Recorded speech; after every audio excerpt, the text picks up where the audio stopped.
What's up, guys? Hope you can hear me over the noise of the wind. It's blowing a gale here today, so I've come down to a little wooded valley called Holywell Dean. Been thinking, starting to think quite a lot about the big shift that's going on in society at the moment, which is absolutely fascinating because it's like we're coming full circle. We've done this 10,000 year kind of experiment with civilization, as we call it. Lots more people living together, money, law, all that kind of stuff, and it's produced some amazing things.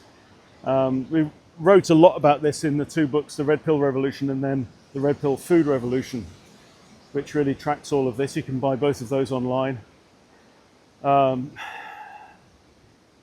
But what I'd just like to talk about briefly today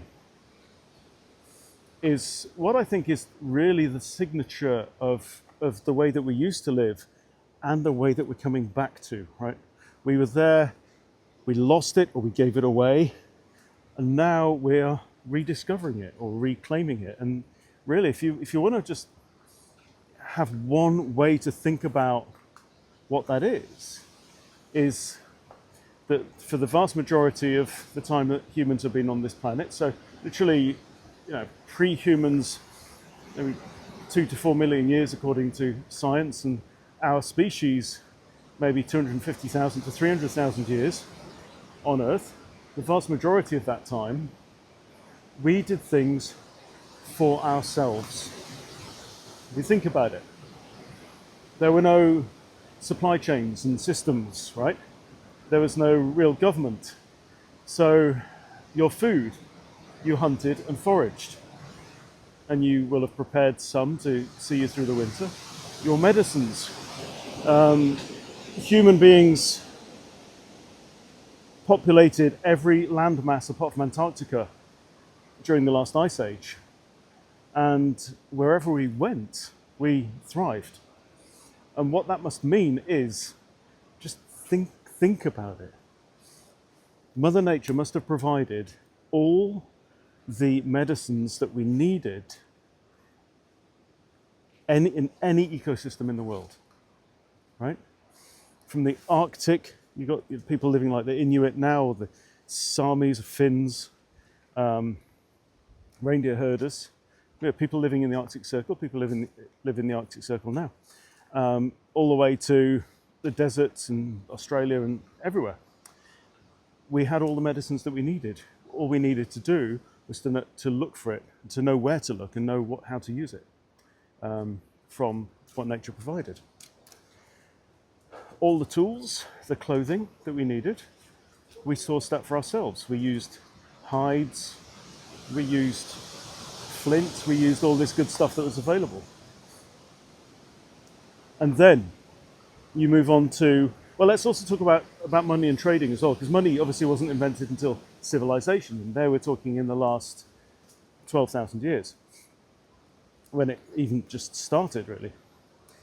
So then you would have traded. If you're a good spear maker and you could make extra spears, and you could trade the spears with somebody else. But basically, it was a kind of a collective deal in the tribe, that everyone had their own skills and everyone just contributed. And if you were a good spear maker or a good fish trap maker or a good mushroom forager or a good medicine person, you would trade your skills, and you give your skills to the tribe, okay?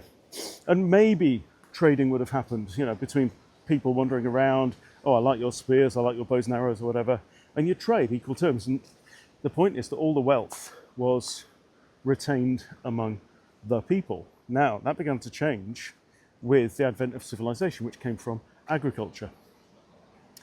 Agriculture meant you had to put an awful lot of work into clearing land. We won't get into the pros and cons of that right now, of what it does to the land, but overall it's not good. And it meant that you had to stay in the same place. Now, you could then get an abundance of calories from the land by planting domesticated crops, which we bred to enhance certain properties, usually the reproductive parts, like the seeds, the tubers, nuts, and so on, so that we could make grains made flour and what have you. So there's an abundance of calories, which meant you can get more people, which meant you could get more labour, which meant you could work the land, because working the land is really hard.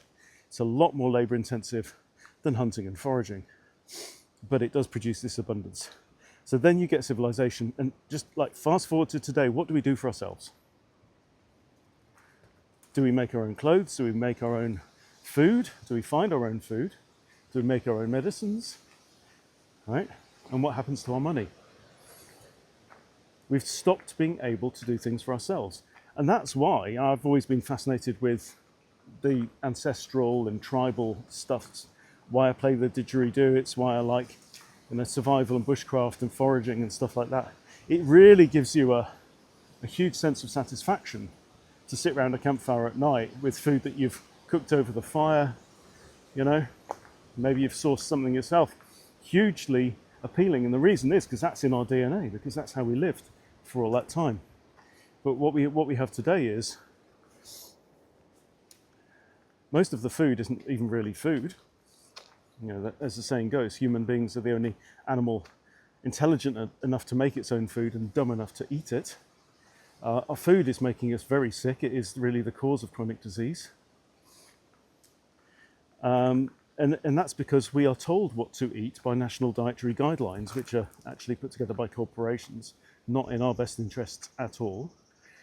70% of the food right now that people do eat, roughly, is ultra-processed, so it's not really food at all. It hasn't got the nutrients in it that your body needs. So we're getting sick, and when you get sick, you go to an industry that has only existed for about 100 years, which is the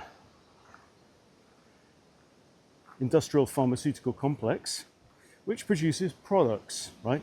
They are not in the health business. Health is bad for profits for big pharma,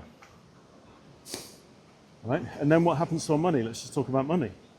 We've got these things called jobs now. Again, it's another kind of pyramid scheme, right? You get employment, you create value in what you do, and then a good part of that value goes to your boss and their boss and the company and the shareholders and whatever. You get given as little as they can afford to pay you, and then even before it gets into your hand, it's taxed, because we have to have government, right? We have to have all of that. So we're just not doing things for ourselves.